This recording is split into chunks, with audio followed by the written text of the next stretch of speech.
Sorry friends, पहले वाली video कोई बीच में काम आ गया था, मुझे बीच में स्टॉप करनी पड़ी। तो आइए वहीं से स्टार्ट करते हैं। हमारी हरियाणा के अंदर जो नए मंडल हैं वो बने थे करनाल और फरीदाबाद। कौन कौन से बने? करनाल और फरीदाबाद हरियाणा के नए मंडल बने थे। और आपको ये भी पता होना चाहिए 6 मंडल के नाम क्या हैं। उन नए मंडल के नाम हैं आपके, नए तो थे करनाल और फरीदाबाद। टोटल देखिए, अंबाला, करनाल, रोहतक, हिसार और फरीदाबाद। कौन कौन से मंडल हैं? अंबाला, करनाल, रोहतक, हिसार और फरीदाबाद आपके 6 के 6 मंडल हैं। और सॉरी दोस्तों, गुरुग्राम भी है। कौन कौन से हैं? अंबाला, करनाल, रोहतक, हिसार, गुरुग्राम और फरीदाबाद। उसके साथ साथ आपको इनके अंदर आने वाले ज़िले भी पता होने चाहिए, क्योंकि बहुत बार कोई भी ज़िला देकर पूछ लिया जाता है कि ये कौन से मंडल का पार्ट है। अब मैं वो बहुत सारी वीडियो में बार बार करवा चुकी हूँ, तो आप पीछे की वीडियो ज़रूर देखिए। उसके बाद आपको पता होने चाहिए हरियाणा में पुलिस रेंज कितनी है। तो दोस्तों, हरियाणा के अंदर 5 पुलिस रेंज हैं। वो हैं अंबाला, करनाल, हिसार, रोहतक और साउथ रेंज। कौन कौन सी हैं? 5 पुलिस रेंज हैं। अंबाला, करनाल, हिसार, रोहतक और साउथ रेंज। तो आइए उनके अंदर आने वाले ज़िले भी देखते हैं। अंबाला के अंदर जो ज़िले आते हैं वो आते हैं अंबाला, कुरुक्षेत्र, यमुनानगर और रेवाड़ी। कौन कौन से? अंबाला, कुरुक्षेत्र, यमुनानगर और रेवाड़ी। और जो कैथल करनाल के अंदर आते हैं वो आते हैं कैथल, करनाल, पानीपत। उसके बाद जो रोहतक रेंज के अंदर आते हैं वो है रोहतक, सोनीपत, चरखी दादरी, भिवानी और झज्जर। रोहतक के दोनों कंसेप्ट याद रखना दोस्तों। रोहतक ही ऐसा मंडल है जिसके अंदर सबसे ज़्यादा ज़िले आते हैं, और रोहतक रेंज के अंदर भी सबसे ज़्यादा ज़िले आते हैं। उसके बाद आती है आपकी साउथ रेंज या दक्षिणी रेंज जिसको आप बोल सकते हो। उसके अंदर आते हैं रेवाड़ी, महेंद्रगढ़, मेवात और पलवल। कौन कौन से? रेवाड़ी, महेंद्रगढ़, मेवात और पलवल। और दक्षिणी रेंज का अगर आपसे हेड ऑफिस पूछा जाए वो है रेवाड़ी के अंदर। उसके साथ साथ आपको पता होना चाहिए हरियाणा के अंदर पुलिस कमिश्नरी कितनी है। तो दोस्तों, हरियाणा के अंदर 3 पुलिस कमिश्नरी हैं, और वो हैं पंचकूला, गुरुग्राम और फरीदाबाद। कौन कौन सी पुलिस कमिश्नरी हैं हरियाणा में? पंचकूला, गुरुग्राम और फरीदाबाद। तो फ्रेंड्स देखिए, रेंज को काउंट कीजिए, 19 ज़िले उसके हो जाएंगे। 19 प्लस 3 पुलिस कमिश्नरी आपके होंगे कंप्लीट 22 ज़िले। और इसके साथ साथ हरियाणा के अंदर 2 पुलिस ज़िले भी हैं, जो ज़िले ना होकर सिर्फ पुलिस ज़िले हैं। वो हैं दोस्तों, एक है हांसी और दूसरा है मानेसर। कौन कौन से? हांसी और मानेसर। उम्मीद है आपको सारे के सारे डाटा बहुत अच्छे से याद होंगे दोस्तों। थोड़ी सी मेहनत तो आपको करनी पड़ेगी, बार बार करो, पढ़ोगे अपने आप माइंड में सेट हो जाएगा। रट्टा नहीं लगाना है, थोड़ा सा समझ कर करो। एक बार सुन के वीडियो उसको रिपीट करके देख लो, या फिर उसको साथ के साथ अपने हाथ से लिख कर देख लो। जो बच्चा हाथ से लिख कर देख लेता है वो लाइफ में कभी भी उस कंसेप्ट को नहीं भूलता है। हमारा नेक्स्ट क्वेश्चन है, हरियाणा का प्रथम राज्यपाल कौन है? तो दोस्तों, हरियाणा के प्रथम राज्यपाल कौन बने थे? वो बने थे धर्मवीर। कौन बने थे? श्री धर्मवीर हरियाणा के पहले राज्यपाल बने थे। और उनका कार्यकाल कब से कब तक था? वो था 1 नवंबर 1966 से लेकर 14 सितंबर 1967 तक। कब से कब तक? हरियाणा के जो प्रथम राज्यपाल थे वो थे धर्मवीर, और उनका कार्यकाल 1 नवंबर 1966 से लेकर 14 सितंबर 1967 तक था।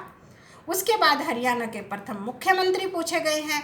तो दोस्तों, ऑप्शन है आपके पास राव वीरेंद्र सिंह, भगवत दयाल शर्मा, बंसीलाल या फिर बनारसी दास गुप्ता। तो फ्रेंड्स, जो ऑप्शन बी है, बीडी शर्मा भी बहुत बार लिखा आता है, ध्यान रखना फ्रेंड्स, वो हैं भगवत दयाल शर्मा।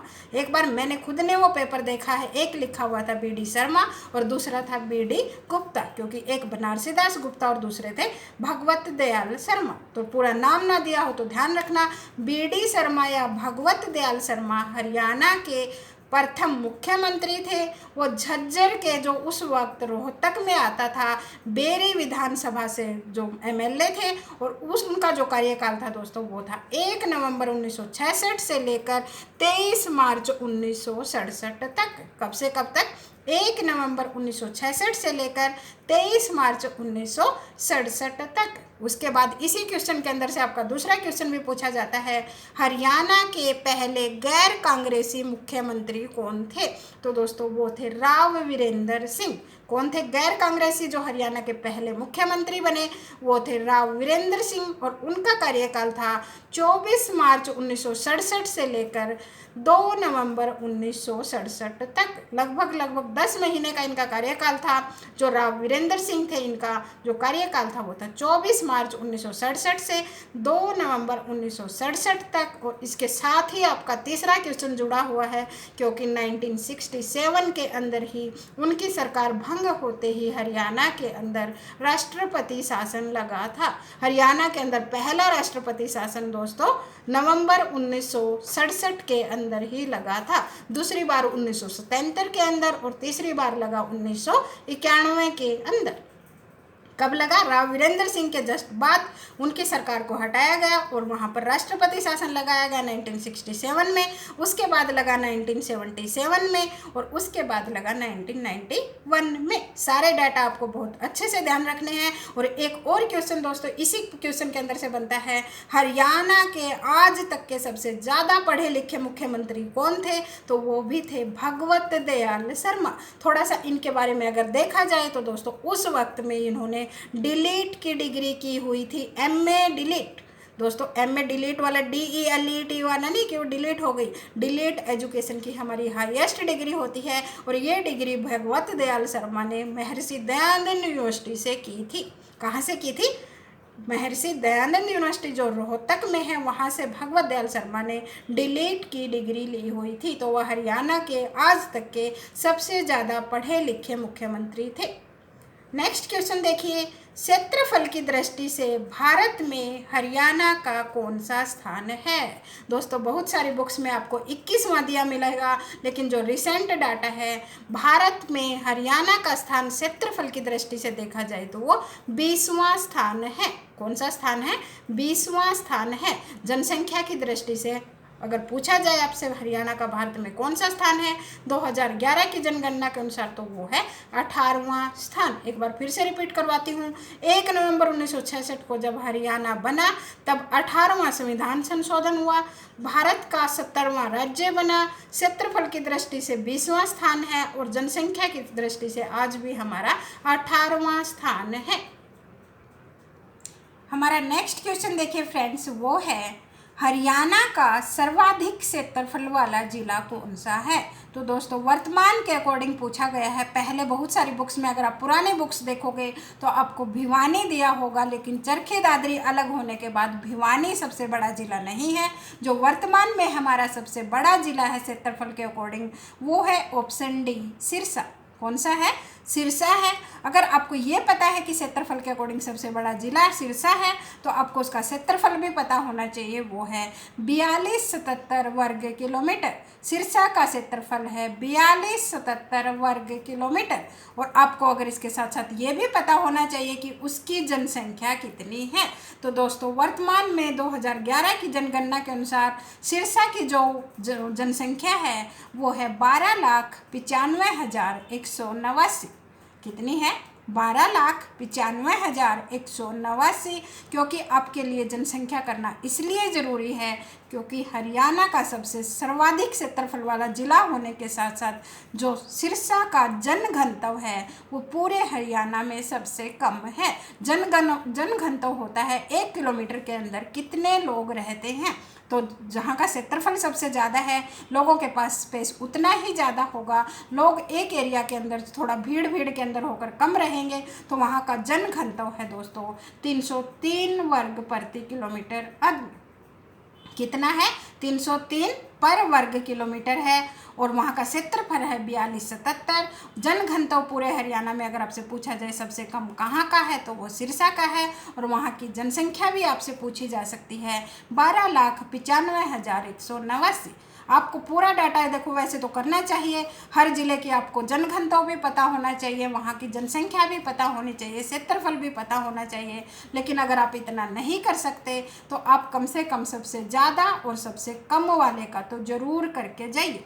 HSSC अब बहुत ज़्यादा डाटा पूछने लग गई है। ज़रूरी नहीं है कि आपसे सबसे बड़ा छोटा पूछे, कई बार 4 डिस्ट्रिक्ट देकर ऑप्शन में पूछ लिया जाता है, सबसे छोटा कौन सा है, सबसे बड़ा कौन सा है, सबसे ज़्यादा जनसंख्या कहाँ की है। तो डाटा तो फ्रेंड्स आपको याद करना ही पड़ेगा अगर फाइनल सिलेक्शन लेना है तो। अगेन रिपीटिंग, हरियाणा का सर्वाधिक क्षेत्रफल वाला जिला सिरसा है, जहाँ का क्षेत्रफल है 4277 वर्ग किलोमीटर। जनसंख्या है वहाँ की 12,95,189। और दोस्तों वहाँ का जनघनत्व हरियाणा में जो सबसे कम है वो है 303 व्यक्ति पर वर्ग किलोमीटर। अब इससे नेक्स्ट क्वेश्चन देखिए, हरियाणा का सबसे कम क्षेत्रफल वाला जिला कौन सा है। ऑप्शन आपको दिए हैं सोनीपत, फरीदाबाद, पानीपत और यमुनानगर। तो दोस्तों हरियाणा का सबसे कम क्षेत्रफल वाला जो जिला है वो है हरियाणा का सबसे बड़ी औद्योगिक नगरी, उत्तर भारत की सबसे बड़ी औद्योगिक नगरी फरीदाबाद। फरीदाबाद का जो क्षेत्रफल है वो है महज 741 वर्ग किलोमीटर। कितना है? 741 वर्ग किलोमीटर। जो उत्तर भारत का सबसे अधिक जनसंख्या वाला शहर, हरियाणा का सबसे अधिक जनसंख्या वाला शहर है, उत्तर भारत की सबसे बड़ी औद्योगिक नगरी है। याद रखना दोस्तों, मैं हरियाणा की बात नहीं कर रही, फरीदाबाद उत्तर भारत की सबसे बड़ी औद्योगिक नगरी है। और फरीदाबाद की स्थापना 2 अगस्त 1979 में गुड़गांव से अलग करके हरियाणा के 12वें जिले के तौर पर की गई थी। कुछ ही जिले होते हैं जो बीच से पूछे जाते हैं। फरीदाबाद का क्वेश्चन पहले आ चुका है कि हरियाणा का 12वां जिला कौन सा बना था। तो दोस्तों हरियाणा का 12वां जिला फरीदाबाद बना था, 1979 में बना, गुरुग्राम से अलग करके बनाया गया। क्षेत्रफल आया इसके हिस्से 741 वर्ग किलोमीटर, लेकिन वो उत्तर भारत की सबसे बड़ी औद्योगिक नगरी है। और यहाँ की साथ के साथ आपको नेक्स्ट क्वेश्चन भी करवा देती हूँ, हरियाणा का सबसे अधिक जनसंख्या वाला जिला भी फरीदाबाद ही है। कहाँ का? हरियाणा में, जिसका क्षेत्रफल सबसे कम है महज 741 वर्ग किलोमीटर, उसकी जनसंख्या पूरे हरियाणा में सबसे ज़्यादा है। अगर आप कभी गए हो या सुना हो तो कहते हैं कि फरीदाबाद बहुत ही भीड़ भाड़ का एरिया है। तो दोस्तों जब पूरे हरियाणा से जनसंख्या सबसे ज़्यादा है, क्षेत्रफल सबसे कम है, तो भीड़ भाड़ का एरिया होगा। और भीड़ भाड़ होने के पीछे वजह एक ये है क्योंकि वो उत्तर भारत की सबसे बड़ी औद्योगिक नगरी है, जहाँ पर आपका जो मजदूर वर्ग है, एम्प्लॉयमेंट वर्ग है, वो सिर्फ हरियाणा से ही नहीं, यूपी, बिहार, पता नहीं बाहर की किस किस स्टेट से आता है। रोजगार जहाँ पर मिलेगा लोग वहीं जाएंगे। तो दोस्तों वहाँ की जनसंख्या है 18,09,733। कितनी है? 18,09,733। जो फरीदाबाद की जनसंख्या है वो है 18,09,733। और जनघनत्व, जहाँ का क्षेत्रफल सबसे कम है वहाँ का जनघनत्व हरियाणा में सबसे ज़्यादा है। सबसे कम था सिरसा का, जिनका क्षेत्रफल सबसे ज़्यादा था। सबसे कम क्षेत्रफल है फरीदाबाद का, वहाँ का जनघनत्व उसके अपोजिट सबसे ज़्यादा है। और जनघनत्व भी आपसे पूछा जा सकता है फ्रेंड्स, वो है 2442 पर वर्ग किलोमीटर। सिरसा का कितना था? 303। और यहाँ का है 2442 पर वर्ग किलोमीटर, जो पूरे हरियाणा में सबसे ज़्यादा है। नेक्स्ट क्वेश्चन देखिए, हरियाणा का सबसे कम जनसंख्या वाला जिला कौन सा है। ऑप्शन दिए हैं आपको यमुनानगर, पंचकूला, महेंद्रगढ़, कुरुक्षेत्र। देखिए अभी 2 मिनट पहले ही मैं कह रही थी कि HSSC ऐसे भी आपसे क्वेश्चन पूछ सकती है। तो फ्रेंड्स देखिए 4 जिले दे दिए हैं। आप रिप्लाई तभी कर पाओगे जब आपको चारों की जनसंख्या पता होगी, अदरवाइज तुक्का मारने में तो कुछ भी हो सकता है। उसके अंदर तो नाव आर या पार कहीं पर भी जा सकती है, और एक एक नंबर आपके फाइनल सिलेक्शन को दिलाता है। तो दोस्तों सबसे कम जनसंख्या वाला जिला है हमारा पंचकूला जिला, जिसकी जनसंख्या है महज 5,61,293। कितनी है? 5,61,293, जो पंचकूला की जनसंख्या है। और इसके साथ साथ ये भी ध्यान रखना कि जहाँ पर पंचकूला जो ज़िला था वो 1995 में बना। यहाँ पर 5 कूपों के नाम पर इसका ज़िला पंचकूला माना गया है। और फ्रेंड्स इसको ट्राई सिटी भी बोला जाता है। मैं पंचकूला में ही रहती हूँ, ट्राई सिटी ही है ये। मोहाली, पंचकूला और चंडीगढ़ तीनों शहरों को इकट्ठा करके ट्राई सिटी बोला जाता है। नेक्स्ट क्वेश्चन देखिए आपका, जनसंख्या की दृष्टि से भारत में हरियाणा का क्या स्थान है। अभी मैंने थोड़ी देर पहले बताया था, जनसंख्या की दृष्टि से भारत में हरियाणा का स्थान 18वां है। जनसंख्या की दृष्टि से पूछा जाए 18वां, क्षेत्रफल की दृष्टि से पूछा जाए आपका 20वां स्थान है। कौन से संविधान संशोधन के तहत बना था, वो भी 18वां था। और हरियाणा भारत का 70वां राज्य बना था। नेक्स्ट क्वेश्चन देखिए, हरियाणा का राजकीय खेल कौन सा है। क्वेश्चन आपको आसान लग रहे होंगे, लेकिन दोस्तों पेपर जब होता है, अगर आपके अंक 25 या 30 नंबर की हरियाणा जी की आती है, आगे सीईटी में तो 30 नंबर की आने वाली है, तो ये मत सोच के जाना कि सारे नए क्वेश्चन आएंगे या फिर सारे पुराने होंगे, सारे टफ होंगे या फिर सारे आसान होंगे। पेपर एक मॉडरेट लेवल का होता है, पुराने क्वेश्चन भी बार बार रिपीट होते हैं। अभी मैंने रिसेंटली जो प्रीवियस ईयर पेपर करवाए हैं 2020 में जो हुए थे, उसके अंदर ये इस टाइप के क्वेश्चन बहुत बार रिपीट हुए हैं, तो आपको ये भी आने चाहिए। हरियाणा का जो राजकीय खेल है फ्रेंड्स, वो है कुश्ती। कौन सा है? हरियाणा का राजकीय खेल कुश्ती है। और उसके साथ साथ नेक्स्ट क्वेश्चन देखिए, हरियाणा का राजकीय पशु क्या है। तो हरियाणा का जो राजकीय पशु है वो है काला मृग या फिर काला हिरण। क्या है? काला मृग या फिर काला हिरण हरियाणा का राजकीय पशु है, जिसको आप ब्लैक बक भी बोला जाता है। ब्लैक बक आए, काला मृग आए या फिर काला हिरण आए, ये हरियाणा का राजकीय पशु है। नेक्स्ट क्वेश्चन देखिए, साथ साथ आपको पता होना चाहिए हरियाणा का राजकीय पक्षी क्या है। तो दोस्तों हरियाणा का राजकीय पक्षी है काला तितर। काला तीतर आए या फिर कई बार इंग्लिश में यूँ का यूँ लिख दिया जाता है, उसको ब्लैक फ्रैंकोलिन भी कहा जाता है। काला तीतर आए या ब्लैक फ्रैंकोलिन आए। अब HSSC क्वेश्चन आसान होता है, लेकिन उसको थोड़ा मुश्किल बनाने के लिए इंग्लिश में एज इट इज़ लिख देती है। तो काला तीतर आए या फिर ब्लैक फ्रैंकोलिन आए, वो हरियाणा का राजकीय पक्षी है और जो खासकर मध्य हरियाणा में पाया जाता है। काला तीतर या ब्लैक फ्रैंकोलिन हरियाणा का राजकीय पक्षी और ये मध्य हरियाणा में पाया जाता है। नेक्स्ट आपको इसके साथ साथ हरियाणा का राजकीय वृक्ष पता होना चाहिए। हरियाणा का जो राजकीय वृक्ष है वो पीपल है दोस्तों। और अगर पीपल ना देकर उसका कई बार जो वैज्ञानिक नाम है वो दे दिया जाता है, तो पीपल का जो वैज्ञानिक नाम है वो है फिकस रेलिगियोसा। क्या है? फिकस रेलिगियोसा।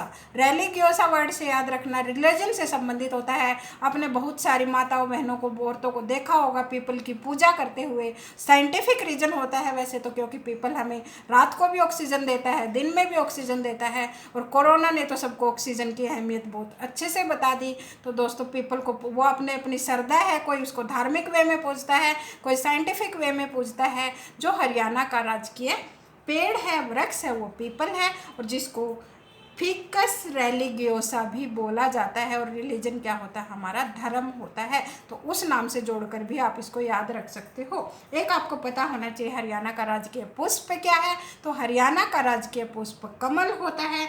कमल दो प्रकार का होता है, लाल भी होता है, सफ़ेद कमल भी होता है। और दोस्तों उसका भी वैज्ञानिक नाम याद रखना, बहुत बार दे दिया जाता है एग्जाम के अंदर, वो है निलंबो नुसिफेरा। कमल का जो वैज्ञानिक नाम है, साइंटिफिक नेम है, वो है निलंबो नुसिफेरा। थोड़ा सा और बच्चों से हटकर तैयारी करोगे तभी आपका सिलेक्शन होगा, अदरवाइज सिंपल चीज़ें तो दोस्तों पूरी भीड़ याद कर रही है। 5-6 लाख पेपर देने वाले हैं बच्चे, तो आपका सिलेक्शन तभी होगा जब आप उनसे हटकर कुछ याद करोगे। नेक्स्ट क्वेश्चन देखना, 1947 में भारत के स्वतंत्र होने के पश्चात हरियाणा किस प्रांत का अंग था। अभी इतना डिटेल से करवाया था फ्रेंड्स। 1947 में कहा जाए या फिर 1858 से 1966 के बीच का कोई भी साल आपको दे दिया जाए, हरियाणा पंजाब का हिस्सा था। 1858 में हरियाणा को चार्टर एक्ट अधिनियम के तहत पंजाब में मिलाया गया था और 1 नवंबर 1966 को ही हरियाणा पंजाब से अलग हुआ था। उसके बीच का आपको कोई भी डेट दी जाए तो पंजाब का ही हिस्सा होगा। और इसके साथ साथ आपको यह भी पता होना चाहिए 1857 तक हरियाणा उत्तर प्रदेश का हिस्सा होता था। 1857 तक उत्तर प्रदेश का, 1858 में पंजाब में मिला दिया गया और 1966 में पंजाब से अलग हुआ था। नेक्स्ट क्वेश्चन देखिए, हरियाणा का कौन सा स्थान अग्रगण्य यानी कि जो राजधानी है वो माना जाता है? तो दोस्तों ऑप्शन आपको दिए हैं रेवाड़ी, अग्रोहा, हंसी या फिर हिसार। तो अग्रगण यज्ञ जो वो होते थे उनका जो राजधानी थी वो थी अग्रोहा। अग्रयण गण की जो राजधानी थी वो अग्रोहा होती थी। अग्रोहा से रिलेटेड जो अदर क्वेश्चन आते हैं वो आता है अग्रोहा प्राचीन काल में क्यों फेमस होता था, वो किसकी वजह से होता था दोस्तों अग्रोहा? अग्रोहा महाराजा अग्रसेन के लिए बहुत फेमस है। और अग्रोहा से जो प्राचीन काल में हमने सुना है, एक हमें सबूत मिला है, ईंटों के ऊपर संगीत के 7 स्वर उकेरे गए हैं। ईंटों के ऊपर हम सोच सकते हैं कि हमारी जो प्राचीन सभ्यता थी कितनी समृद्ध हो चुकी थी, कितनी विकसित थी। आज के हमारे बच्चे कॉलेज जाते हैं, संगीत की शिक्षा लेते हैं, तो भी उन्हें संगीत के 7 सुर याद नहीं होते। और दोस्तों उस वक्त जो ईंटें बनती थी, जो मजदूर वर्ग बनाता है, उनको भी संगीत के 7 स्वर वहाँ पर उकेरे गए थे। और कौन से होते हैं संगीत के 7 स्वर? सारे गामा पा धा नी। तो दोस्तों संगीत के 7 स्वर जो मिले वो वहाँ से हमें कहाँ से मिले थे? वो हमें अग्रोहा से ही मिले थे। बहुत बार पूछा जाता है संगीत के 7 स्वरों के जो उल्लेख है वो हमें कहाँ से मिला? वो अग्रोहा से मिला। एक क्वेश्चन और जो अग्रोहा से रिलेटेड आता है वो आता है कौन से युद्ध में हार के बाद जो अग्रोहा का एरिया था, शासन था, वो किसी मुस्लिम शासक के अधीन चला गया था? तो दोस्तों वो था त्राइन का युद्ध। त्राइन के 2 युद्ध हुए, आप सभी को पता है। त्राइन कहाँ है? करनाल में, जिसको त्रावड़ी भी बोला जाता है। त्राइन के जो युद्ध थे करनाल में हुए। मोहम्मद गोरी व पृथ्वीराज चौहान के बीच में हुए। मोहम्मद गोरी जो एक मुस्लिम शासक था, पृथ्वीराज चौहान कई बार पूछा जाता है कि वो प्रथम थे, द्वितीय थे कि तृतीय थे, वहाँ आपको कन्फ्यूजन आ जाती है। तो पृथ्वीराज चौहान तृतीय और मोहम्मद गोरी के बीच तराइन के युद्ध हुए। पहला युद्ध 1191 में हुआ जिसमें पृथ्वीराज चौहान की विजय हुई, लेकिन उसके जस्ट अगले साल ही 1192 में उनके बीच में फिर से युद्ध हुआ और जिसके अंदर मोहम्मद गोरी विजय हुआ और पृथ्वीराज चौहान की हार हुई और वो मारे गए। तो पृथ्वीराज चौहान की हार के बाद जो अग्रोहा का शासन था वो मुस्लिम शासक मोहम्मद गोरी के अधीन आ गया था। किसके साथ अधीन आ गया था? मोहम्मद गोरी के अधीन आ गया था। नेक्स्ट क्वेश्चन देखिए हमारा, महाभारत का प्रसिद्ध युद्ध हरियाणा में किस स्थान पर लड़ा गया था? तो फ्रेंड्स महाभारत का प्रसिद्ध युद्ध आप सभी को पता है कहाँ लड़ा गया था? वो कुरुक्षेत्र में लड़ा गया था। उससे रिलेटेड अदर कंसेप्ट देखिए, किस किस के बीच में हुआ? कौरव और पांडवों के बीच में हुआ। पांडवों की विजय हुई थी, इसको धर्म युद्ध भी कहा जाता है। एक क्वेश्चन इससे आता है, वैसे तो महाभारत से रिलेटेड बहुत सारे क्वेश्चन आते हैं। एक इससे पूछा जाता है कि जो इनके गुरु थे द्रोणाचार्य, जिनके नाम पर गुरुग्राम का नाम है, वो किसकी तरफ से युद्ध में लड़े थे? वो पांडवों के भी गुरु थे, कौरवों के भी गुरु थे, लेकिन दोस्तों वो युद्ध में कौरवों की तरफ से लड़े थे। और कहा जाता है ये युद्ध है जो 18 दिन चला, 18 कोस में लड़ा गया और जिस दिन ये युद्ध समाप्त हुआ उस दिन 18 योद्धा ही जिंदा बचे थे। ये एक कहावत है, असलियत तो देखो जो थे उनके साथ गई। जो बोला जाता है कि ये युद्ध 18 कोस में लड़ा गया था, 18 दिन लड़ा गया था और इस युद्ध के बाद 18 योद्धा ही जिंदा बचे थे। एक इससे रिलेटेड आता है, महाभारत युद्ध को जीतने के बाद युधिष्ठिर ने एक कुएं का निर्माण करवाया था जो आज भी ब्रह्म सरोवर के ऊपर विद्यमान है, जिसको चंद्रकूप कहा जाता है। उस कुएं का नाम पूछा जाता है। द्रौपदी के नहाने के लिए उस कुएं का निर्माण करवाया था महाभारत युद्ध जीतने के बाद और उसको चंद्रकूप कहा जाता है। एक इससे रिलेटेड और क्वेश्चन आता है कि ढूंढू तीरथ किस लिए फेमस है? तो दोस्तों युद्ध में हारने के बाद दुर्योधन थे जो कौरवों के सबसे बड़े भाई थे, वो दुर्योधन जब उनको लगा कि युद्ध में मैं हार गया हूँ तो युद्ध मैदान से भाग खड़े हुए और जींद के अंदर है ढूंढू नामक एक तालाब था, वहाँ पर आकर छुप गए। भीम ने उनका पीछा किया, वहाँ से ढूंढ के उनको मारा था, इसीलिए उस जगह का नाम आज भी ढूंढू तीरथ रखा गया है। तो ढूंढू तीरथ कहाँ है? जहाँ पर दुर्योधन का वध किया गया था वो जींद में है। नेक्स्ट क्वेश्चन देखिए फ्रेंड, 10 अप्रैल 1919 के दिन गांधी जी को हरियाणा में कहाँ से गिरफ्तार किया गया था। मैंने कल की वीडियो में भी कराया था, लेकिन कल की वीडियो में इसके अपोजिट पूछा गया था। 10 अप्रैल 1919 को दोस्तों गांधी जी को हरियाणा के पलवल से गिरफ्तार किया गया था। डेट याद रखना बहुत ज़रूरी है, क्योंकि दो अलग अलग डेट पर अलग अलग जगह से अरेस्ट किया गया था। 10 अप्रैल 1919 को, दोनों 1919 के ही साल थे। 10 अप्रैल 1919 को गांधी जी को पलवल रेलवे स्टेशन से ही गिरफ्तार कर लिया गया।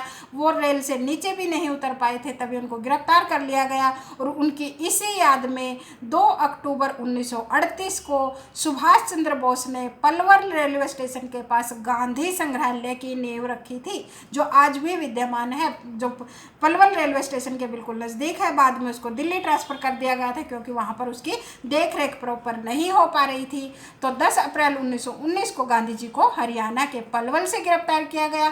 30 जुलाई 1919 को पूछा जाए हरियाणा में गांधी जी को कहाँ से गिरफ्तार किया गया, तो वो उनको हिसार से गिरफ्तार किया गया था।